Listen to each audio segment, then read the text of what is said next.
everybody, good morning, and welcome back to Reaper Pro Tips with me, your host, Anne, and Disembodied Hands, Quindy. And there are rumors of Justin and John, but until I see proof, they don't exist. How are you guys?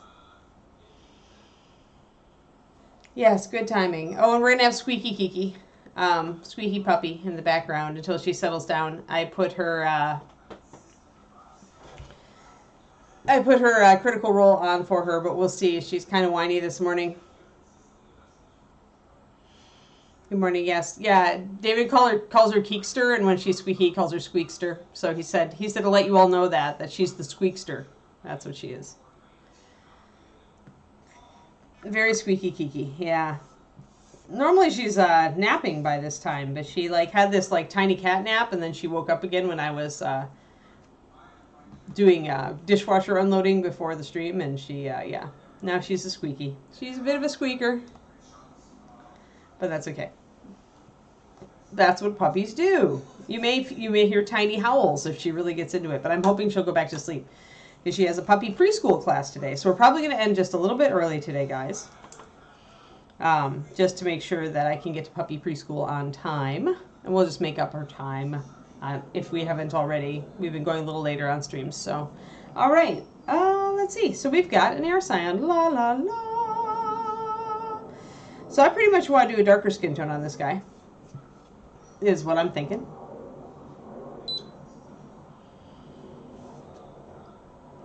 Oh, did it? Was it another hardcover one? Is that what he's doing? Special editions of the Stormlight stuff? Yeah, I'm kind of jealous of her nap too, Quindy. I'm having kind of more upset. Oh, miniatures, huh?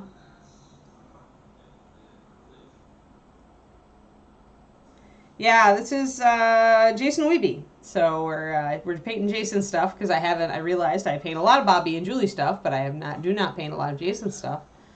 I want to make the skin dark, but the question is how dark. Do you guys want it super dark, or do you want it kind of like middle of the road, kind of coffee colored dark?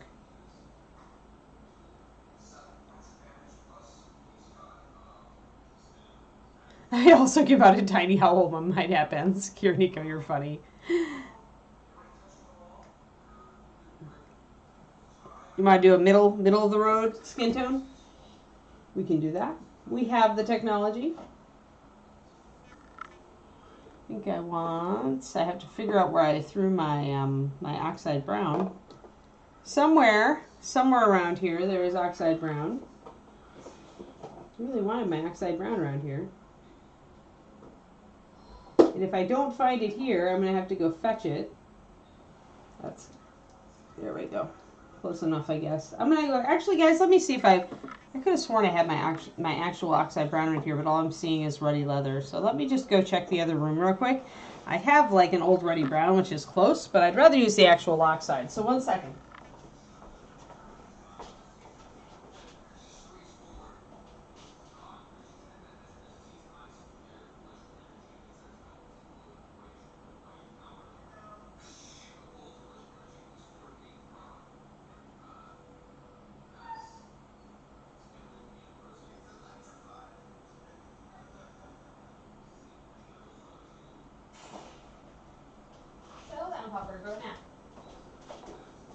Huh.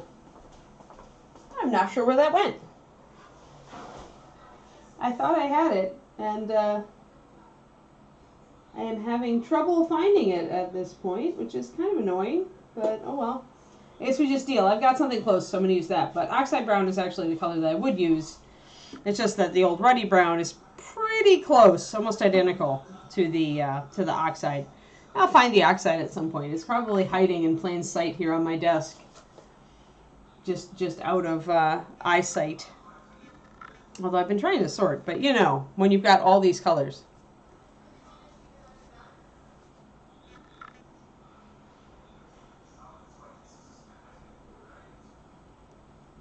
Yes, this is Bones Black. Yep. Yeah. The big stuff that Reaper does is going to be Bones Black or traditional Bones, depending on how big it is. just because they have to figure out how to do big models in Sciocast. Sciocast is not really equipped to do beyond a certain size. So last I talked to Ed, and given this is last year, but I asked him, and he said he was working with Sciocast's founders to essentially figure out a way to do big models. So, but right now there's a limit as to the size of the machines and the size of the molds. So yeah, when you see a bigger model like this, it is, especially if it's this particular color, it's almost always done in Bones Black. And the really big stuff is classic Bones, which is fine because the really big stuff does great in classic Bones.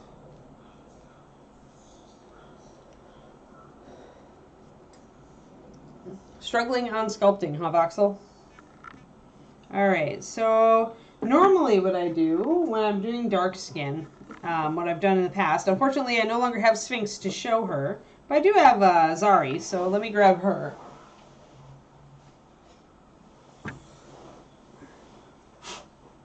So Zari here is done with ruddy flesh, shaded with a bit of ebony flesh added in. So that gives you a very good... She's meant to be Arabic, or they're close abouts anyway. So that's the color you get with that. And it's a good color, but I think I want to go just a little bit more reddish this time. So that's why I'm working with oxide brown, or in this case ruddy brown, which is very close to it. Ruddy brown has a huge load of brown oxide in it. And brown oxide is as you can see, a very red-brown pigment. What I'll be doing is essentially tuning my ruddy flesh with just a little bit of the oxide brown to give it a little bit less yellow, more ruddiness. So yeah, so this is still a very acceptable skin tone for this genie, but I think I want to neutralize that yellow just a little bit, because I think I'm going to be using a lot of gold on him, because genie. So in that case, I don't want the skin tone to go quite so yellow, I think. Because he has, unlike Zari, he has a lot of skin. So it's going to be a very... Thanks, yeah. Zari was a model we painted for a D&D game that I ran very short over the pandemic. Because I was feeling sad and wanted D&D. Let's see here. So let's do a 4-to-1, because the oxides are very, very powerful. There's a lot of pigment. Oh, cool. Cool, Ken Dakari. Thanks for coming over. Yeah, I was just showing people an example of it. I guess I should leave it here so that you guys can see the difference. So, alright, so again, there's Zari, and this is the more yellow skin tone that you get when you use the Reaper Bones Ruddy Flesh. And works great for her, but he's going to have a lot more gold on him, and he's also got a lot more skin.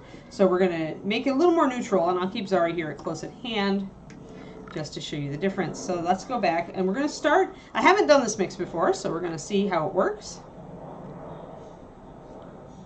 Yeah, this is a very large model that we're starting today. He's about, I hate that I've lost my little ruler. Oh, there it is. Yay, I found it. All right, so this model is about 3 inches tall, or in millimeter size, he's a 75 millimeter model. Yeah, this is, I think, there are two that I especially like from this Elemental Scion set from Bones, and one of them is Fishy Dude, and we're working on Fishy Dude on a different day. We just started him as well. I always finish up a bunch of models for ReaperCon because I want to send them to the con for Ron, for Reaper to have. And so I finished a bunch of stuff. That means we're starting a bunch of stuff fresh. Yep, yeah, he's a traditional kind of genie, air spirit. I like his sword.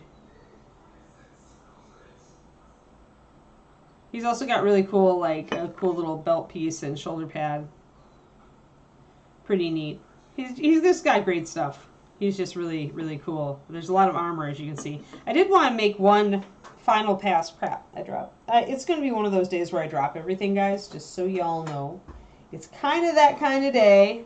I just dropped my cap, but I kind of want to do one last pass over him, just looking at mold lines. I tried to get everything as flat as I could, but as you saw, there's some stuff on the back that's a little harder to work with. Yeah. So I went over the fingers and they look pretty good. So a little bit of mold line, just want to touch, just want to like kind of just take one last gander at it.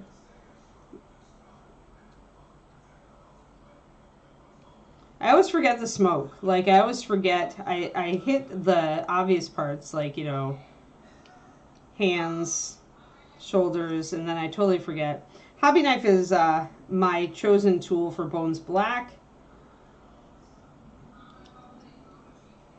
You can use it like a nail grinder tool to do mold lines on this, so it's not quite as tight because the Bones Black is just a little soft for it. It'll work, it just won't work like super great. Yeah, missed that. Yeah, I tend to like get the hands and go, I think I'm fine, and then I look at the back and I'm just like, grr. So just do a quick touch up here. There we are.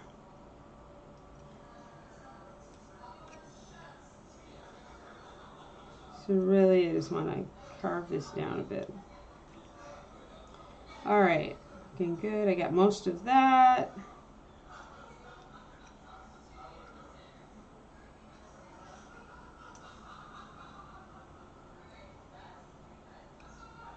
Alrighty, that hand. Yeah, see, I got the hand, I got the sword, I got stuff.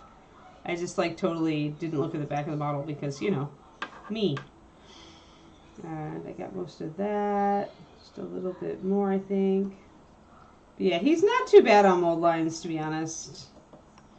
Him and Fishy Dude were both pretty good.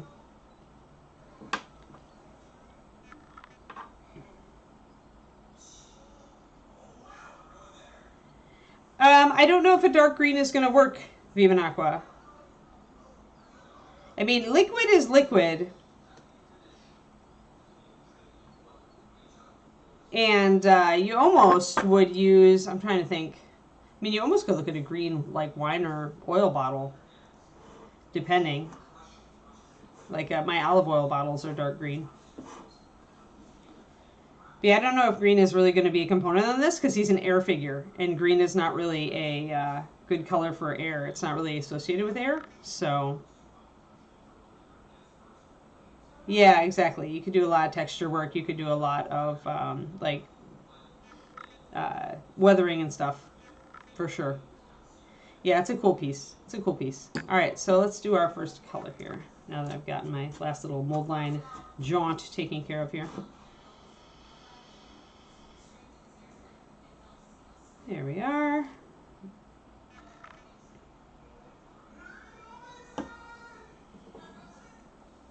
All right, and now I'm going to mix up my oxide, and we're going to see how this shifts.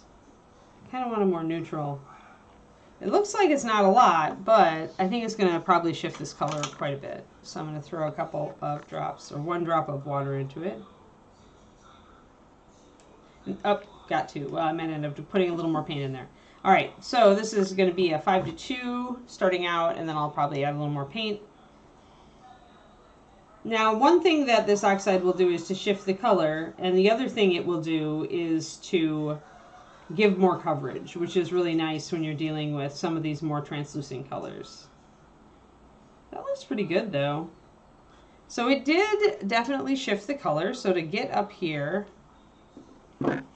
Yeah, but those are rarities. It's like, okay, viewer expectations with an air model is not to go green.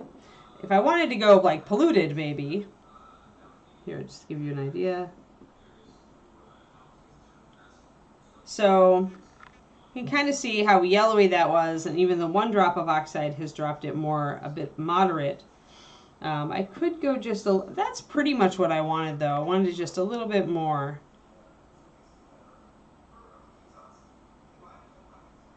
I don't know about purple. I mean, I might go pale blue with them.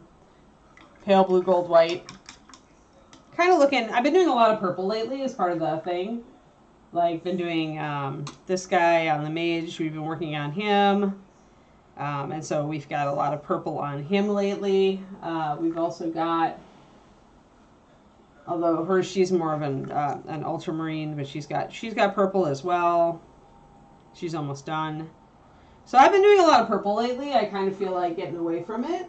You could go with a royal jean with him, yeah, for sure, and go with the purple. It's a perfectly valid color choice. I just don't know that I want to do it on this model.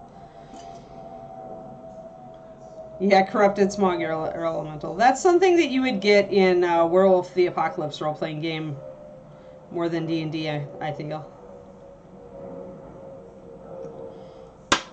Alrighty. I'm going to try this on a portion of his skin and see if I like it. I'm going to use, because he's a bigger model, I'm going to use a bigger brush. I'm going to use my number 2 Da Vinci. Sorcerous Mist is muted color, so if I went with Sorcerous Mist, I would be forced into a muted color scheme overall. Trojan. Because it's grayed out. So I always question, like, if you really want that. Let me see what my coverage is like here. Let's just do the hand. Yeah. I could get a little bit more coverage with it. If I popped a bit more paint in there. I'm also kind of testing color here. I might want it just a little more red. And that would also help with coverage. So let's see what we got. It also changes as it dries, so we do want to let it dry. And it is going to, like, kind of be... the question mark is... Actually, it's not a bad color. As far as coffee colored... No, it was not in our... it was... this is a 4 drops of Ruddy Flesh, 9441, with 1 drop of Oxide Brown in it. I want to get it a little redder, but I still want that golden skin tone underneath it. So I think this might be okay, because I'm also got to shade it and highlight it, and that's going to change how it looks.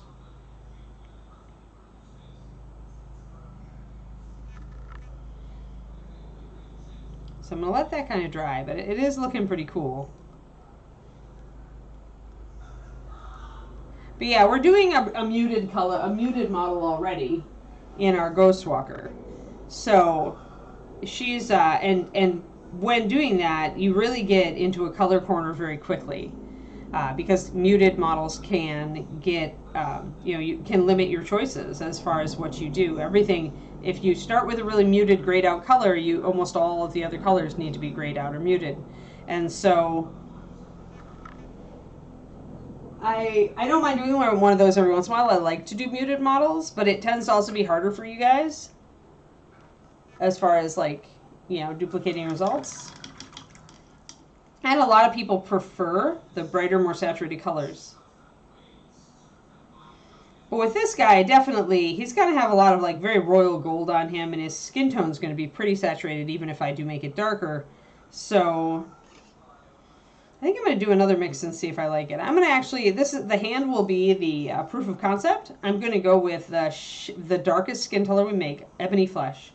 And I'm going to drop another drop of the Oxide Brown in that. I'm only going to do a 2-to-1 here, though, because Ebony Flesh is a very strong little black, and I don't want that much. So we'll do a 2-to-1 with Ebony Flesh and the Oxide. And I'll see what that looks like. And I want to build a shadow. I want to see how dark, because I do want it darker than this overall, so I want to kind of see...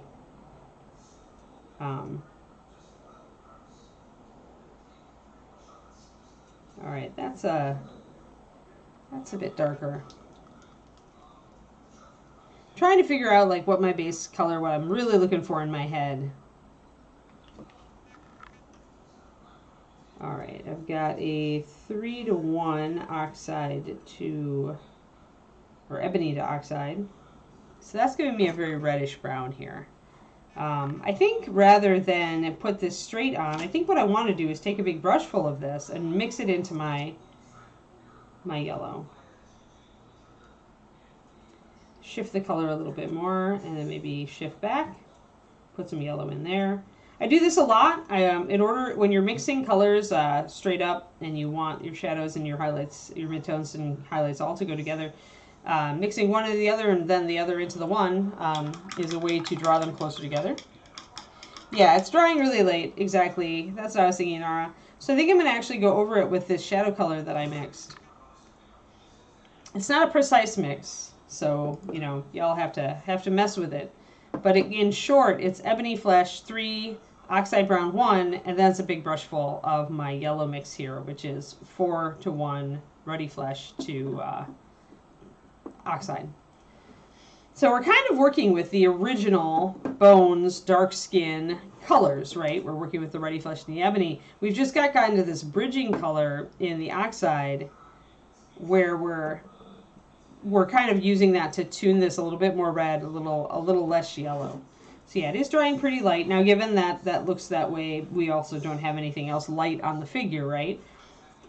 But we will. I think I like this as a skin tone. This brown I mixed. I'm going to mix more of it because he's big, and I want to make sure I don't run out. So I'm going to essentially do exactly what I did here. I'm going to do 3 drops of ebony flesh, 1 drop of the oxide, and then I'm going to take a big brush of my previous color. Oxide brown Kodiak. So I'm going to do another 3 drops of this. 3 drops of ebony flesh, just like I mixed the original color. 1 drop of ruddy.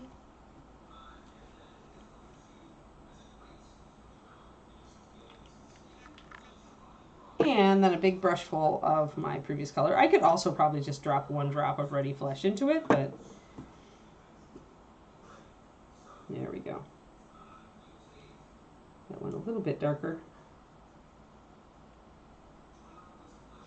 And then a little bit into here. That's more like it. So what this does is it neutralizes the fact that when you're just working with these 2 colors, if you work with them together, you can run into a thing where, because there's a lot of black in the ebony flesh and also some blue, it can turn green if you're doing mixes of these guys as you transition up to ruddy flesh. I usually will start with ebony and just essentially layer with the ruddy flesh, so I don't do a mix to kind of avoid that green color. But the other way to do it is to add some red, and so this ruddy brown, i.e. oxide brown, is a good way to do that. It essentially, that reddish brown knocks out any green and you end up with a more neutral brown. I like these colors a lot more. If you want to do dark skin tones, the best dark skin tones that we have in Master Series are these 2.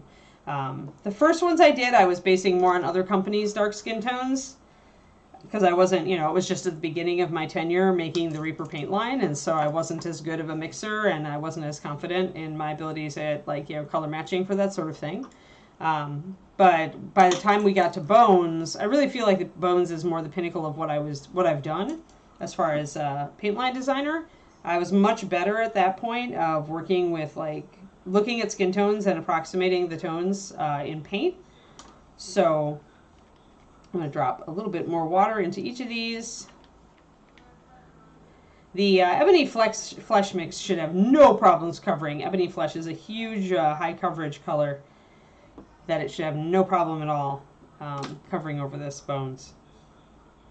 No, you use oxide, Polly. I couldn't find my oxide brown, so I'm working with ruddy brown, but ruddy brown is canceled. It is, however, this is the original version of oxide brown. Just nobody ever realized it, nobody bought it, because they didn't realize how freaking useful it was.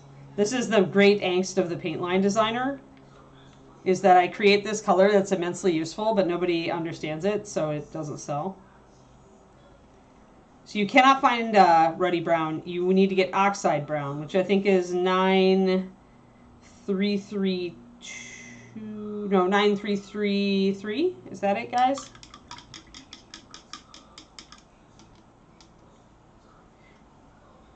Yeah, well, if you ever run out of it in R, just get oxide brown. You've got pretty much, it's close to the same thing. There are slight differences, but it's close to the same thing. Close enough, I mean, paint it's close enough, then it works. Never overthink, like, this kind of thing when it's really, really close. That's why even in a pinch I'll just use ruddy leather.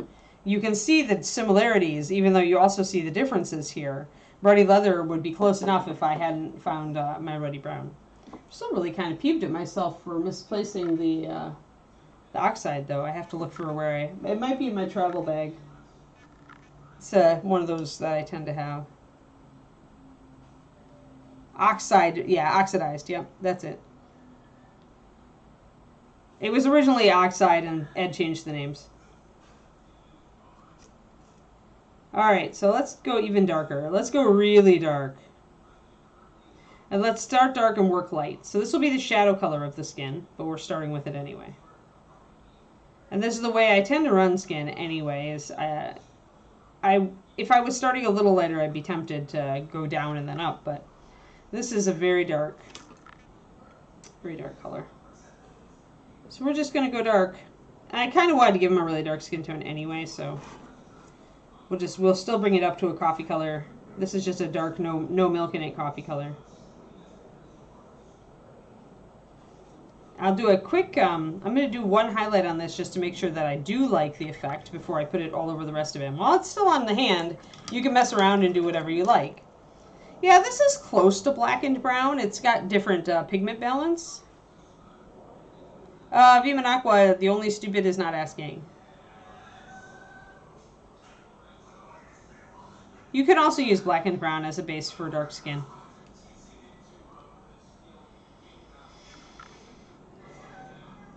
But yeah, so we're going to do this hand as kind of a proof of concept. We're going to highlight it with this color that I have, the first color we built. And we're going to test that. We're going to use that as a test.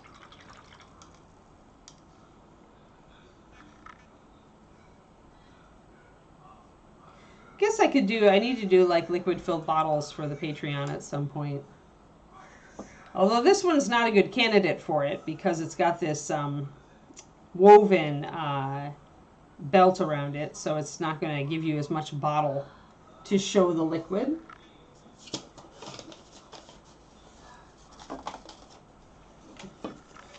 I have done a fluid-filled container on this stream before. I believe it was the half orc. It wasn't perfect, but it was like done. So let me see.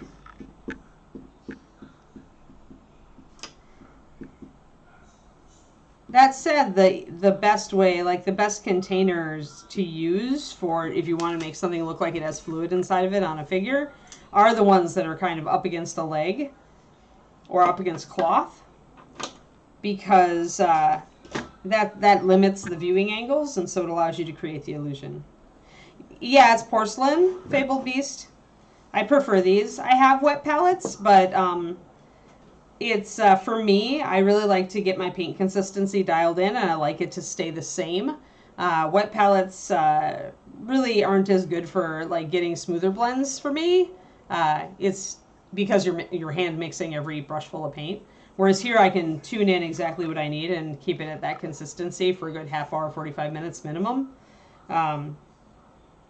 Yeah.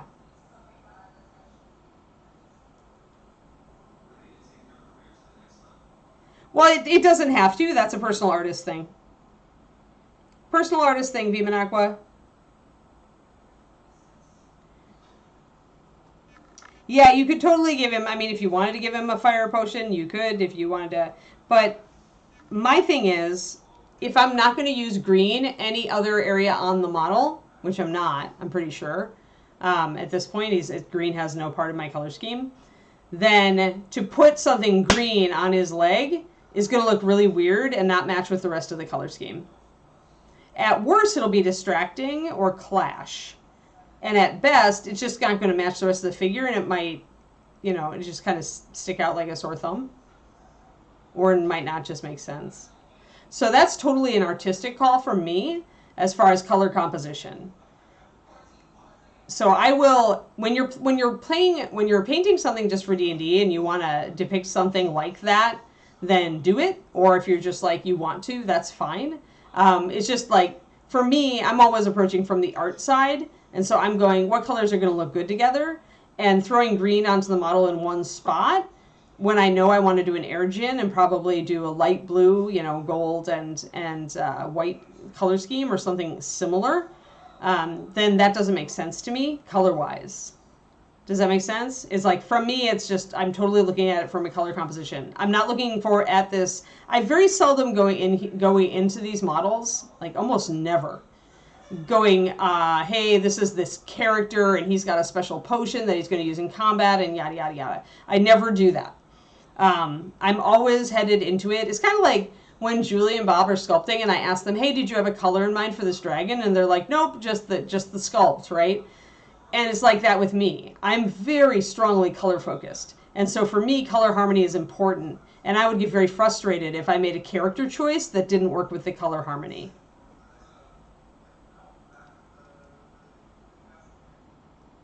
Does that make sense? So now that we've got that hand dried, you see it's actually not as dark as it looked wet. It actually is picking up the light pretty well. I'm going to grab my smaller brush and let's do a layer of highlights. So yeah, for me, the potion bottle has to work with everything else, color-wise. It has to work with the composition.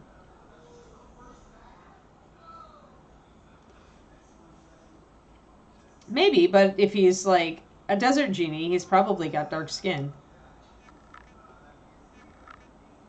I guess for me, I'm thinking about the ethnicity of the culture. But this actually brings up an excellent point, Vimanaqua, in that everybody, and actually Betty Edwards, I think, brings this up in her color book, trying to play to cultural like interpretations of color can sometimes just backfire on you because we all have different cultural interpretations of color. If you are used to, if you think of genies with blue skin because of Aladdin, or you think of genies just with, you know, whatever skin, paler skin because air, then the dark skin is not going to make sense to you. Even though to me it makes sense to give him dark skin because you know, because of the culture he comes from, as far as what the mythological creature was based on. But you could, I mean, there is no right answer here.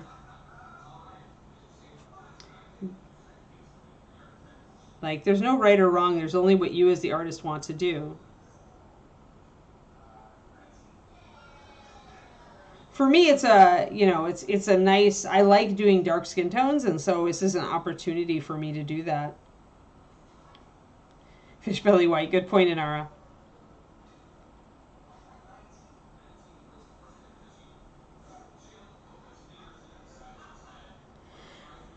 Right, yes. This is actually not a print. This is a Bones Black Macatech.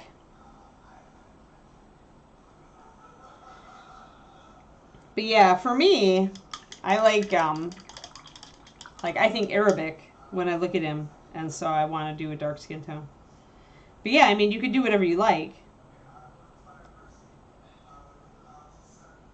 And there's no wrong answer.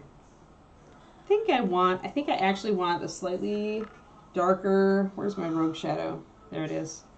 I do want to use some liner on those lines in his hands. But yeah, so that brings up an excellent topic in that, you know, no matter what you go for, somebody may look at your model and go, why did you use that color? That doesn't make me think of X or Y or Z. And that's fair. But also fair is the fact that you get to paint it how you want to paint it. For me, since I'm, the other reason I would go dark is because I'm planning on going so light with many of the other colors on the figure. So if I'm going to go with a lighter blue, like tropical blue, and gold and white, if I'm going to go with those colors, I need some dark somewhere on the figure. Nope, Bones Black. Bones Black. You can see the mold lines and flaws when you, you know, if you had been on earlier back, you would have seen me taking mold lines off. I just noticed another one I missed because, you know, it's infinite. The mold line is infinite. But yeah, so, I mean, what it comes down to is doing what you want to do in line with what you like, your beliefs and what makes sense to you. I mean, when we did the genie, remember when we did the other genie and I made her with that dawn-colored skin? Like, that was going in the opposite direction, right? We chose an unnatural color. We went with ultramarine highlight going up to like a cloud pink. That was a long time ago. Many models ago. Pardon me while I take this mold line off. So it's not that I haven't done genies in other ways. Just that I saw this guy and I'm like, oh, I really want to give him I really want to do dark skin. Because we don't have any examples of dark skin now because Sphinx went to Julie. So we've only got Zari here holding down the fort. And I do like to do it every once in a while because people ask questions about it.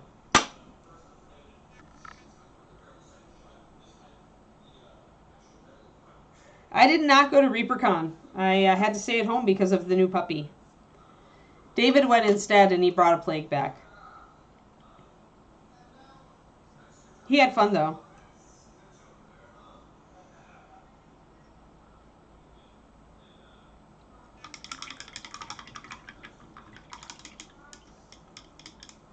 Yeah, and there are a lot. It really, I mean, anytime you look up any monster, I mean, look at the wyvern we did that had like orange tiger stripes. Like, if you go looking for visual references online for any D&D type monster or any mythological monster, you're going to find so many people doing so many things and trying to put their own stamp on the model in alliance with how they feel about how it should look. And so all these things are suggestions. The monster manual for me is a suggestion. They have changed the colors of races so many times over the course of the various monster manuals that I do not consider the monster manual like a canon choice at this point. Like, it's just an option, just like every other option. And just really pick what you feel like picking.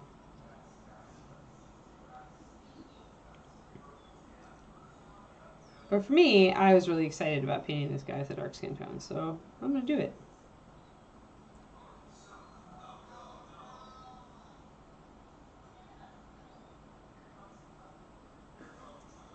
There. That's kind of proof of concept. I'm going to add in a little more highlights. And you're enjoying having a beautiful Sphinx on your desk? That's very good, Julie. You have the reference right in front of you anyway.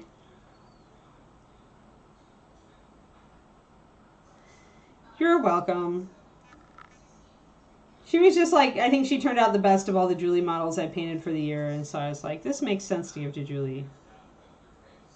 Now I know she's got a good home. Sometimes I feel like my models go into the Reaper gallery that just get swallowed by this giant void of miniatures.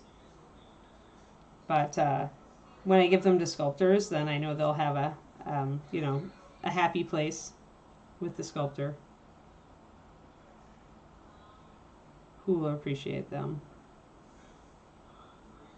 All right, so what I'm seeing here now is as I layer this lighter color in, and you can see that it is significantly lighter, but it's really not, it's blending in perfectly. So what that tells me is that I need to pop up my highlight another level for sure on the skin tone, because it's really not moving the needle anywhere.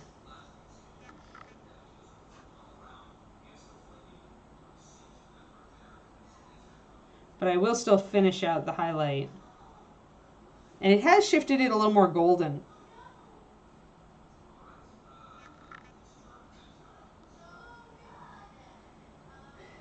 Yeah, I mean, there's a good,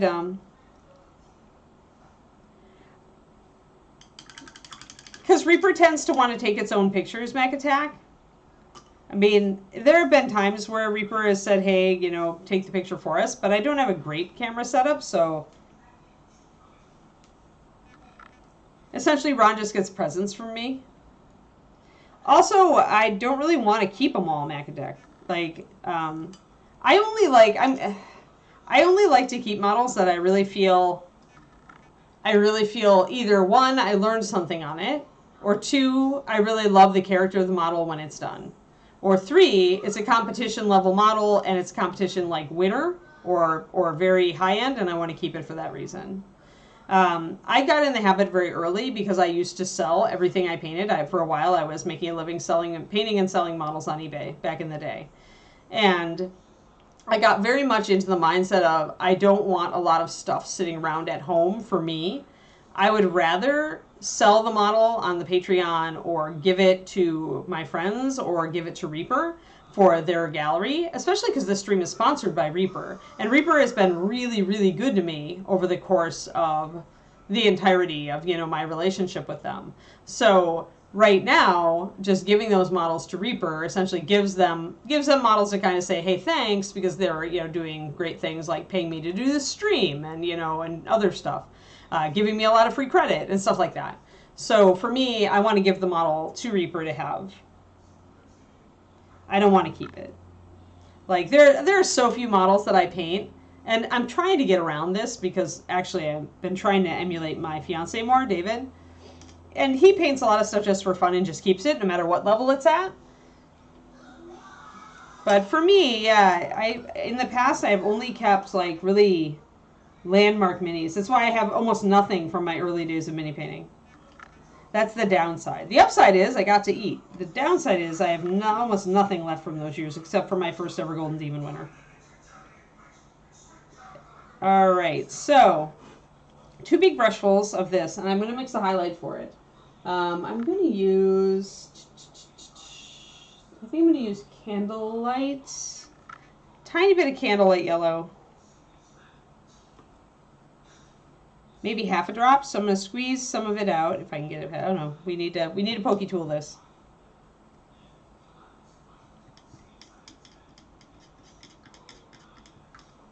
But yeah, I don't keep a lot of what I paint. I would rather sell it or give it away. Because I like the enjoyment of painting the model, but usually when the model is done, unless I'm really enamored of it, I just don't want to, I don't feel inclined to put it on the shelf with everything else.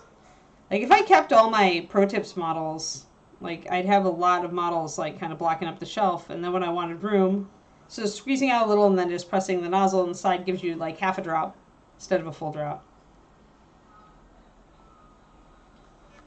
And remember, these guys aren't painted to my top level guys. Like, nothing on the stream, I don't think. I think. Almost, let's go almost. Almost nothing on the stream is painted to, like, competition level. So for me, if I kept a bunch of Pro Tips models, they would be, like, one step down from, like, the best I could do. And because I'm weird, that might bother me. Like, putting them on the shelf and knowing I could have done better. Ooh, then that went very pale. All right, so we're going to have to do an intermediate. So when you add white to a transparent color, it really bombs it out. And that's what happened here, is we added white to this color, and it really bleached it. So we're going to take it back down. And that color, remember, was a 3-to-1 ruddy flesh with a big brush full of this ebony flesh mix in it. So I'm going to actually I'm going to repeat the original formulation. 1, 2, 3.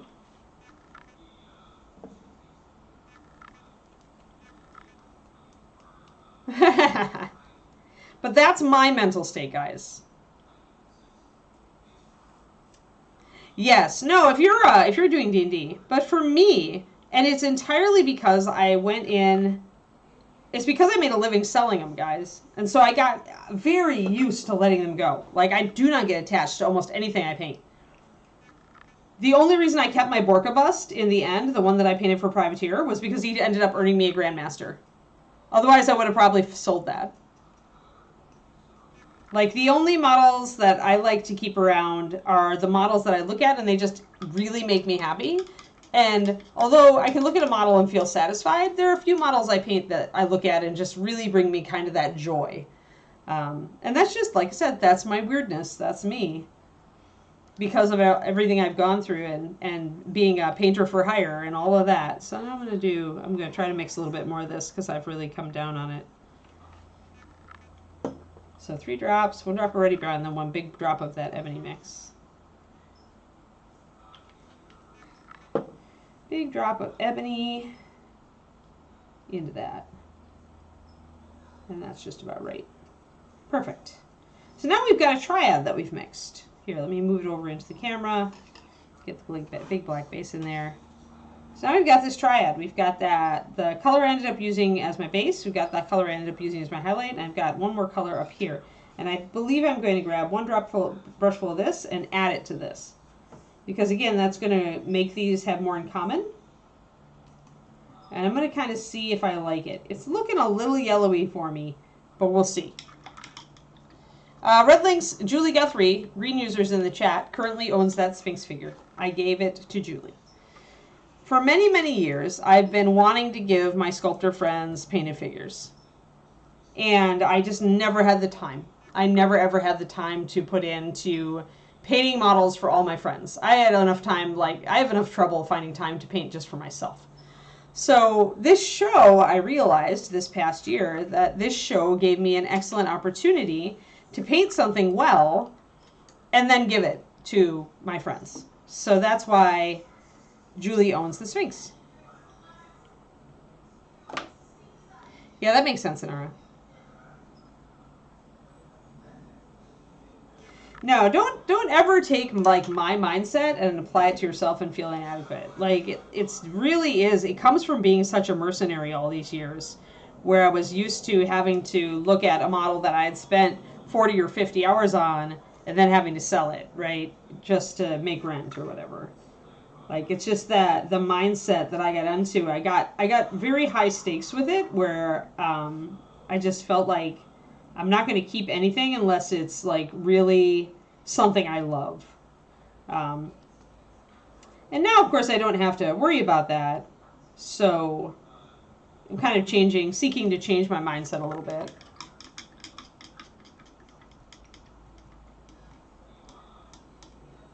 Yeah, and it makes sense. Oh, that's way overbooking, Twisted Oma. 9 classes is way too much. Do not listen to me when I tell you guys this. Seriously, don't take 9 classes at ReaperCon. You will regret it. Not only will you not remember half or 3/4 of it, you have no time to practice, and you are going to be rushing around because there's so much else to do that you want to do, and it's just going to make you feel pressured and you won't enjoy the con. Seriously. Also, your brain will burn out by Saturday afternoon. I guess if you had a whole day of classes, but you also made time to practice, then you could do it in Ara. Everybody's different, right? Maybe some people can manage to do that. But for me, that was a recipe for brain burnout. So bad. And I always advise against it. Especially with how fast classes sell out. Then you're left and you've like taken like 8 or 9 classes and you're already burned out. And there was somebody else who would have loved to have gotten into that class that you ended up not getting much out of. So I'm always thinking about that because our artists can only teach so many people, right? And there's a lot of people that come to ReaperCon.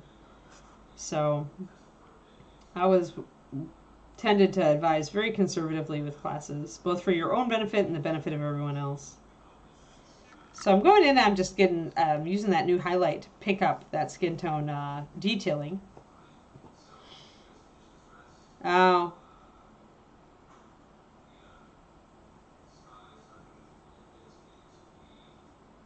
Yeah, you don't get attached. Yep.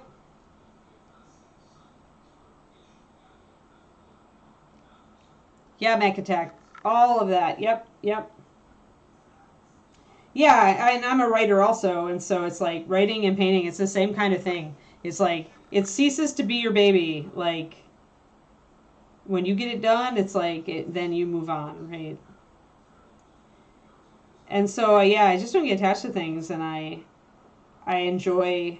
I felt so good just giving models to my sculptor friends this year. Like, I wasn't there, and David had to do it for me because of the puppy, but it felt awesome to do that. Like, I wanted to do that for so many years. Yeah, Forever Night. I think you're right. I think, yeah, like 3 or 4 classes. That sounds great, especially if you can target ones you really, really need to improve or want to take.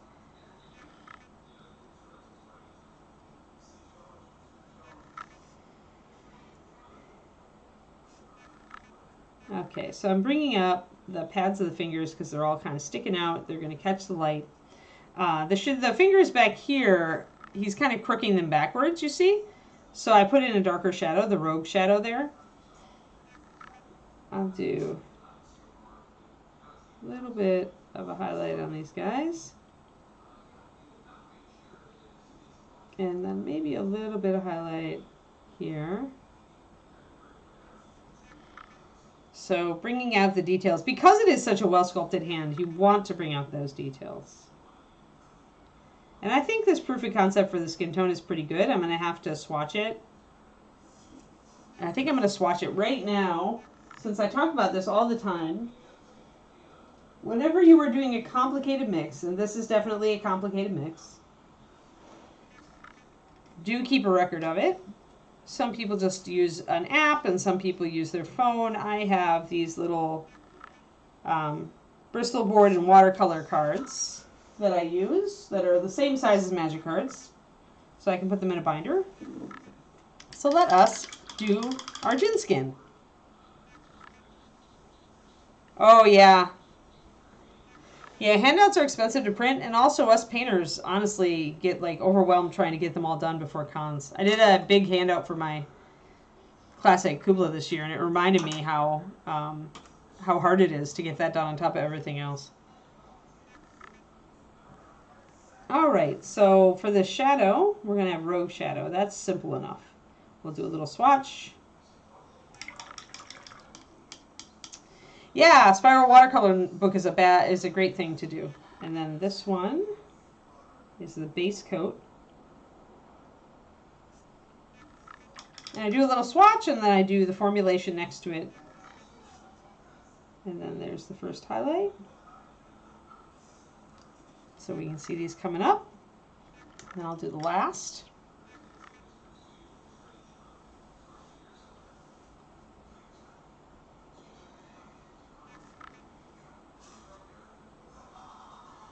Yeah, an outline's a good idea. And I think it comes down to it. It's like we all have lives, and we all like a bigger handout just gets overwhelming so quickly. Because we've all got so much else to do in addition to getting ready for the con. But a bullet point outline's not a bad idea, because then, as you say, you can fill it out. All right, so let's make a note of what we did. It's before I forget. So here we did 3:1 ebony to oxide brown.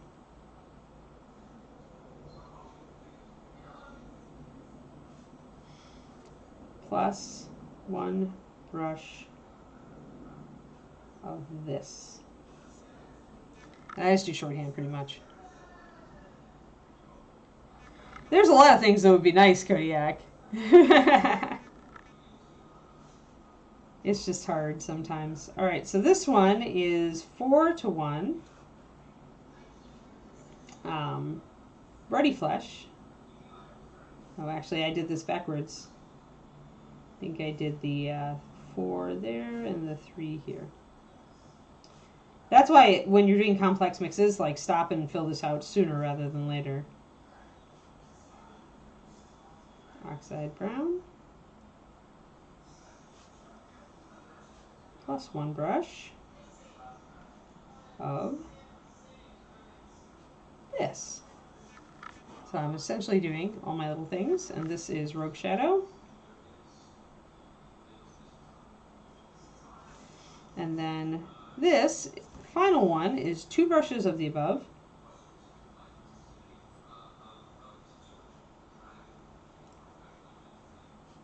Plus 1/2 Candlelight. Plus 1 9039. Added more Ruddy Flesh and oxide.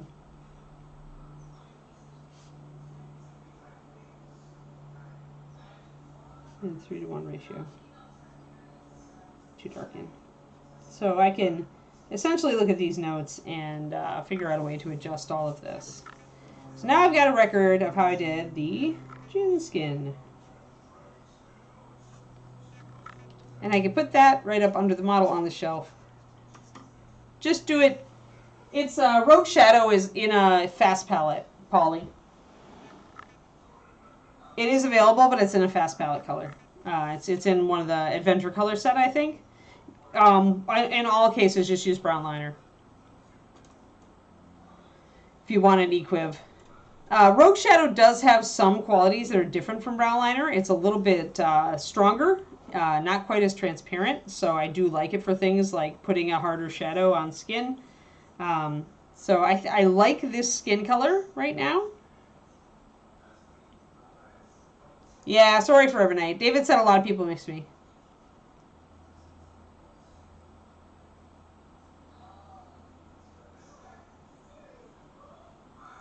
Yeah, probably Mac Attack. Probably. Hey, End, how's it going? Hi, Val. Yeah. Yeah, handouts are nice. It's just, yeah. Another thing to remember is with ReaperCon, although, I mean, we get paid in other ways, like, our rooms get covered and stuff, but the painters also just don't get paid for the time they put into those handouts, right? Because we're not getting, unlike at, like, cons like, Adepticon, we're not getting actual money from our class fees. It goes to cover the cost of the con, and Reaper rolls it into essentially covering our rooms and flights and stuff, depending on how many classes we teach. So any handouts that you get at ReaperCon are entirely like the painter just being really, really nice to you, like taking the time just to give you an extra tool.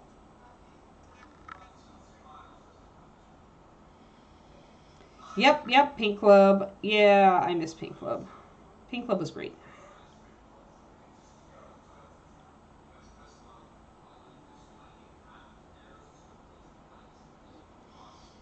But yeah, if you ever have that, if you ever have a painting day where you get access to a good painter, like, take advantage of it. You never know what's going to happen. That painter might move to California. Yeah, I mean, I usually have an outline for me. I almost always have a bullet point outline for me in my classes because I need one to stay on track.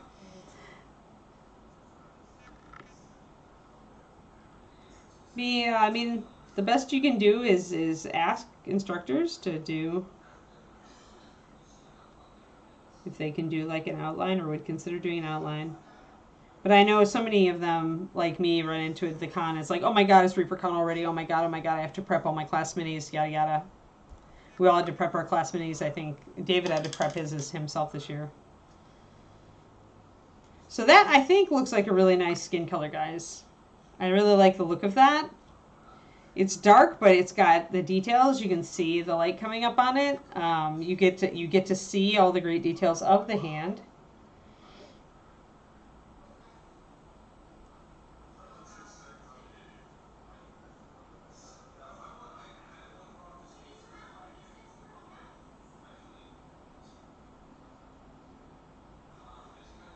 Yeah. All right, so that looks good. So I feel confident now that I've got my swatches all recorded and I like the result of that. I can start doing all the rest of the skins. Now I have switched to my big brush again.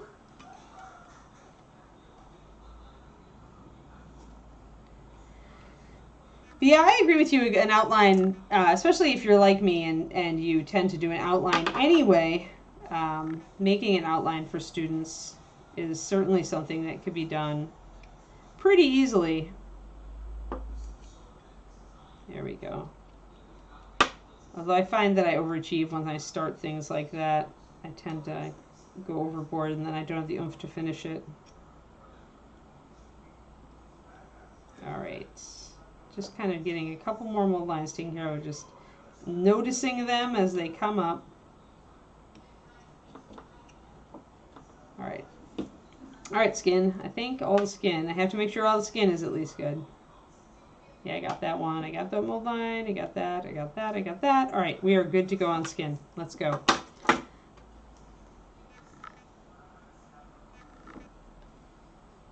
All right, we're base coating on this one. So I may put it over the entire face. It'd be kind of fun to give him like a bright blue beard or something. I don't know. I'm thinking about that. Doing something funky. Or giving him white hair. Maybe I'll give him white hair. That would be more air-like because that would be like Storm, right? Yeah, maybe white hair. That would be kind of fun. Make him an old grouchy genie. In which case, I'm still not going to bother like being precise here. I'm just going to go over the skin, and if I also go over some of the hair, that's fine. I can go back over it.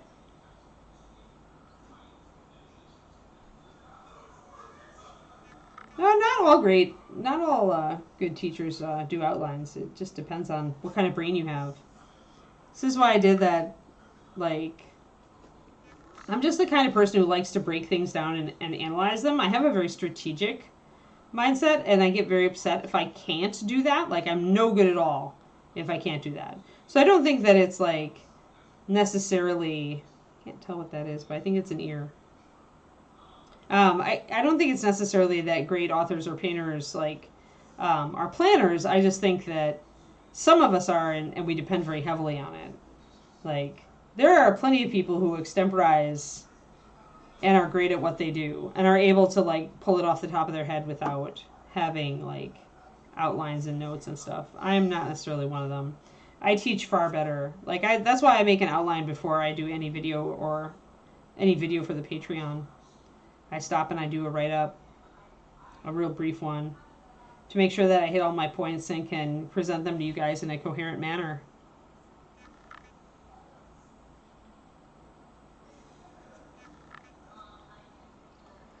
Now, I wish that I needed less. Like, I like having strategic, like, focus-oriented brain. A lot of the time, I really enjoy, like, thinking. I enjoy analyzing. Like, it's one of my great loves. But I also kind of am jealous of those people who can just kind of whip it off the top of their head and just go for it. I always wanted to be that person when I was younger, and it took me a long time just to come to terms with the fact that I wasn't, and that I needed to stop, write notes, take more than a second to think about things. I became a much better teacher once I became more structured.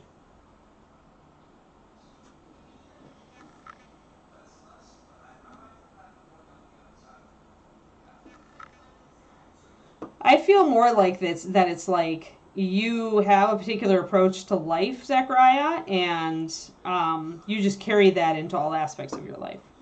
So for me, I'm a planner, and even though I was for a long time a pantser, I'm more like wanting to be spontaneous about things. I had to realize that it really didn't suit my temperament at all. So since I acknowledged that and went the other direction, it's more that everything I do now I apply to that. Like everything from training the puppy, making sure I don't forget like some of her training and to train her in, doing stuff like, I have a list, I have a diagram of puppy training and when and how and, what I need to cover just to make sure she learns everything that I would like her to learn by the time she's like 6 months. So it's not just in the creative pursuits. I feel like you live your life the way you live your life, and so it makes more sense that since I do this in other aspects of my life, I do it in my creative aspects as well. Because I would never be the person to say that top level writers and stuff, like, it makes sense that you'd have that methodology, because it's not true. I mean, George R.R. Martin and Stephen King are both pantsers. They're both people who just write it as it occurs to them. Like, George has a lot of notes on world and character, I'm sure. But when he's writing, he's just writing. He's not planning. He's not being strategic about it. Same with Stephen King. Those are probably the two greatest, like, non-planner writers that I know of.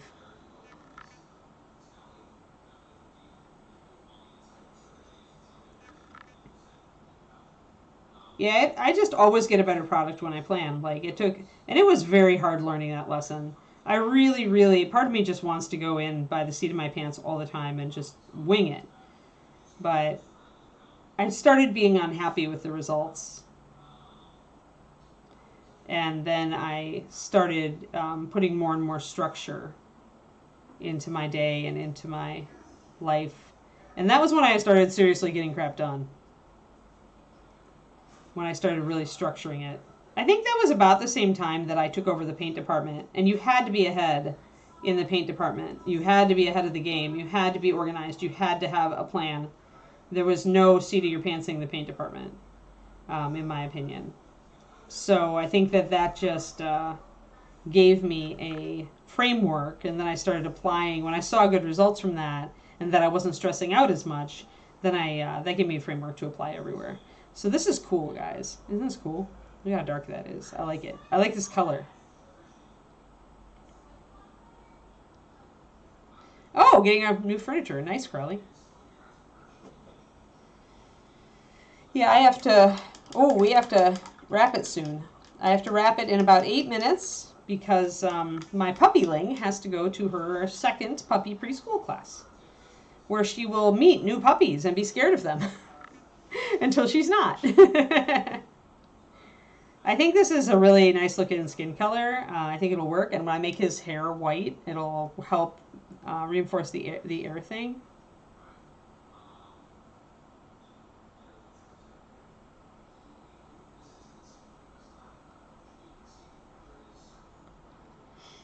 Yeah, yeah. Well, you know, we all go through life circumstances and kind of figuring out. And some of us, you know, figure out. I've always been jealous of the people who like have it figured out when they're like younger. Like they figure out like what they're meant to do and what their best way of doing it is when they're fairly young, and then they just go for it. I've always been super jealous of those people because I am not that people. I'm not those people. I'm not that person. Um, it took me a very long time to get my act together. But it is what it is.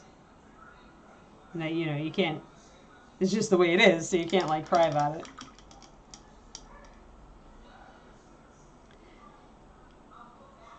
It is a really wonky mix. Hold on. I have the card because it's such a wonky mix. Crowley, if you go back and watch the VOD, you'll see how much mucking around I did to get it. But essentially, the midtone here is 4-to-1 ebony flesh with 1 drop of oxide brown, so 4 ebony, 1 oxide. But then it's also 1 brush of the next highlight up, which is 3-to-1 ruddy flesh with 1 oxide brown. And then, you know, again, I kind of mix both into each other. So it's a mix, so we add the oxide brown in order to lighten up and warm up the ebony skin color, and to darken and warm up closer to red, a little less yellow, the ruddy flesh.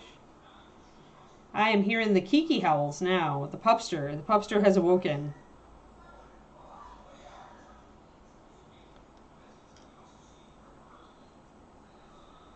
So yeah, we kind of like messed around until we got something that we liked, or that I liked anyway.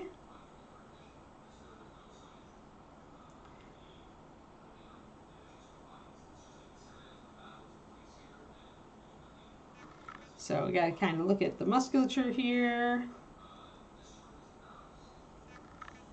And I do want to add in some of my rogue shadow here in the shadows, so I am going to darken down the creases here, way dark. Yeah, Pupper definitely is squeaking. So just a little bit longer. Hang on there, Pupper. We'll be out in a second. Squeaky Pupper is like, I am no longer happy with Critical Role. Please let me outside.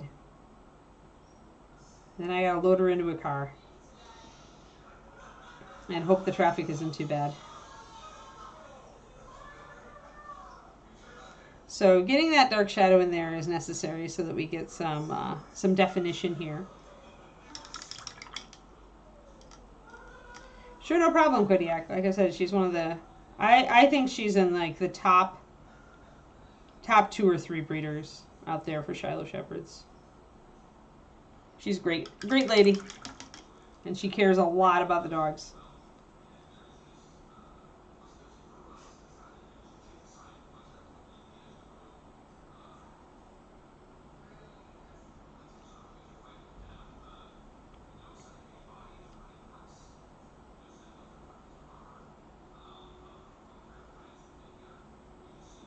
All right, so I'm bringing in a little bit of this rogue shadow now, a little bit bigger shadows. I'm bringing them up a bit. I want to, when I'm painting muscles, I want the highlights to be the shape of the muscle. So on this bicep, I'm very much going for a rounded shape. So I'm kind of shading in a crescent of dark around it.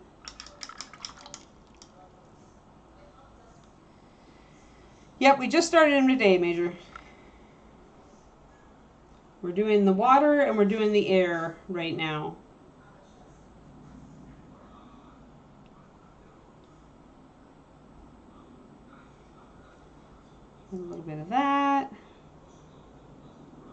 There's some really nice details up here with the collarbone and the shoulder. And I may end up even creating a higher highlight than that, depending on how everything looks. But right now I just want to get some of this highlight in, as we have to end up soon. So this tendon here crosses over, and we've got this connection to the top of the shoulder bone.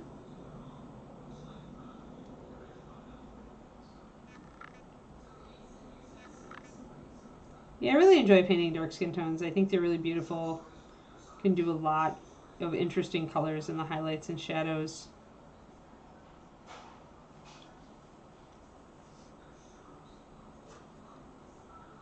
We got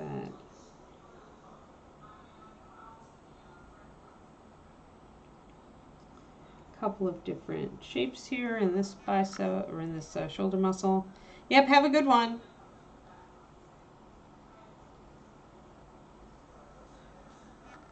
Oh, yeah, we are ending early today, Major, because I have to take the puppy to puppy preschool.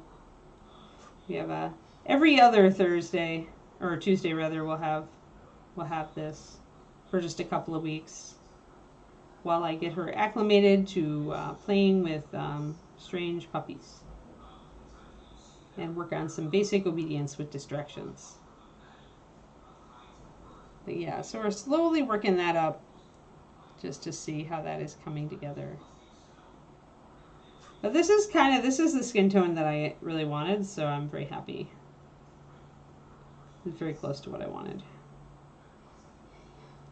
We'll do more on the pectoral. This is also a nice opportunity for me to talk about how to do like dramatic shading on muscles and everything, and how to highlight rounded muscle forms like this and different shape muscles. So we will talk a bit more about that next time we work our way around to this figure. But yes, so tomorrow is Wednesday, and we are going to finish the base on our magelet. We need to paint the stonework, and I need to just disguise a little bit more of the cork work back here, and then paint the stonework and put a glowing rune on the front and add any vegetation we're going to add. So this is what we are going to work on tomorrow, guys. Thanks for hanging out with me today.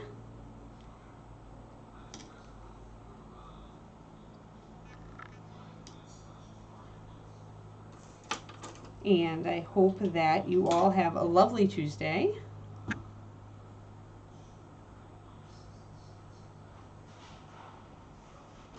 No problem. I like swapping back and forth. I don't get bored then. Always a danger.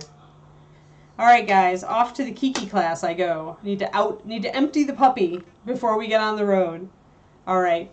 Thank you so much, all, for tuning in. I really appreciate it. Welcome to all the new people who I saw on stream today. It's nice to meet you, and I hope you stick around. Yeah. Yep. Yeah, let's hope she does well in today's puppy class, right? All right, everybody. Thanks so much, and have a great day. Bye-bye.